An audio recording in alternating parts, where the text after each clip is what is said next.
My name is Shelley Lucas, and I mostly grew up in Southern Oregon in a small town called Ashland, Oregon. And from there I went to college at the University of Oregon, and then I had the opportunity to live overseas for 5 years in France, Austria, and Japan.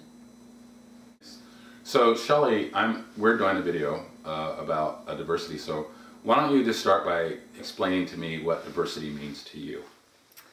I think that diversity is a powerful way to improve on everything we do. When we have an understanding of the unique power and importance of diversity and inclusion, I think that we can not only improve our workplace, but our schools and the communities in which we live. How did you get involved in diversity work?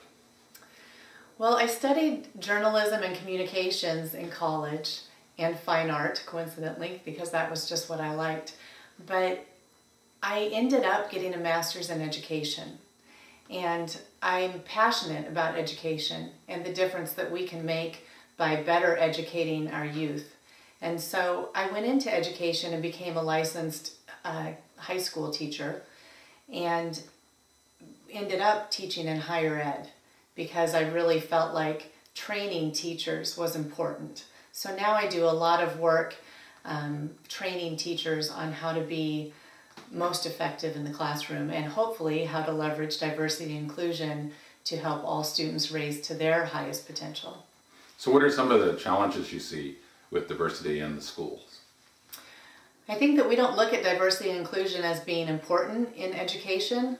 We use it a lot in the corporate world, and I work with companies all the time who know and want to know more about how to leverage diversity and inclusion. But in the educational institutions, we're not thinking about it as much as we should. And therefore, we have teachers who just don't know enough about how to leverage diversity and inclusion and create classrooms where all students can rise up to their highest potential. And I believe that when we create inclusive classrooms, then we give students the opportunity to really succeed and to really achieve something much greater than we see some students achieving now. Important for you, that's really, that you have a lot of passion about, is education reform.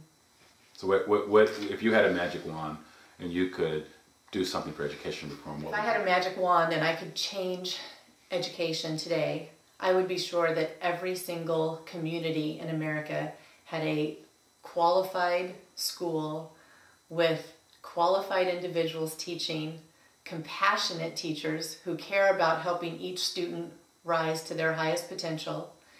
And I would be sure that no student had to travel so far to go to that better school, that they could actually be educated in their own community at the same level that wealthier people are being educated in their communities. I feel that poverty so negatively impacts our education system today, and if we keep ignoring it and we don't actually change it, then we're going to be a weaker nation because of it. There was a study in 1983 called The Nation at Risk, and it's really not showing a whole lot of difference in today. We need to evaluate, are we still a nation at risk when it comes to education then? Because if we are not properly and equitably educating all of the youth in our nation, what kind of a nation are we becoming? We have got to fight that problem first. I see that as the most important challenge that we have in America, is properly and equally educating our students. One of the obstacles to that is that there are people who do not think that we discriminate on other people. So if one of the obstacles is that there's people who think that we're not discriminating in education, then we really need to look at the schools and the discrepancy between a wealthy neighborhood school and an impoverished neighborhood school, which most of them are being shut down. Are the students being educated? Are they achieving?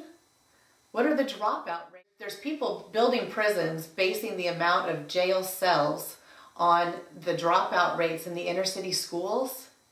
How can students succeed when They know this is going on. This is common knowledge. We need students who believe that there are people and a nation who want to educate them, who believe that they can be something better than what they think. We need students who rise to their highest potential because they're being told every day that they can achieve, and they're being given the resources that they need to achieve. And they're being put in schools in their own community where educators are compassionate and knowledgeable. Madeline Hunter said that students don't care what we know until they know that we care. And so it is definitely most important that our students know that we care, so that they will begin to listen to what we know, so that they can actually attain the content knowledge that is needed. We're on a push right now to have more qualified math and science teachers, which is vitally important. But it's also true that no matter what your content knowledge is, if you are not a good classroom leader, if you don't know how to raise every single one of those students up to their highest potential, then you will not have the highest achieving schools. And if we really want to have high achieving students and high achieving schools, then we have to do more than just teach them great content. We have to also know how to individually impact each student so that they can feel and know that they can achieve. As a social change agent, I believe that it is my moral and civic responsibility to advocate for social justice. But social justice is also something that has to be impacted by all of us going into standing for and advocating for those who are other than us, those who are not like us. Because until we stand for and advocate for those who are not like us, we're not really creating positive social change. But when we do that, we impact social change and create social justice that is so broad that people are actually standing for each other. Succeeding, because right now we still have an education system that is mostly impacted by white people, and so it's really important that we start to create change there. I believe that white people have the power to help eliminate discrimination and racism. I believe it is our moral responsibility to help eliminate discrimination, and if we don't take part in it, then we are not using the power that we have as well as we could. So we do have certain privileges in this nation still, even though we are a shrinking group of people. And if we don't use our privilege to create change, then we're standing by and doing nothing.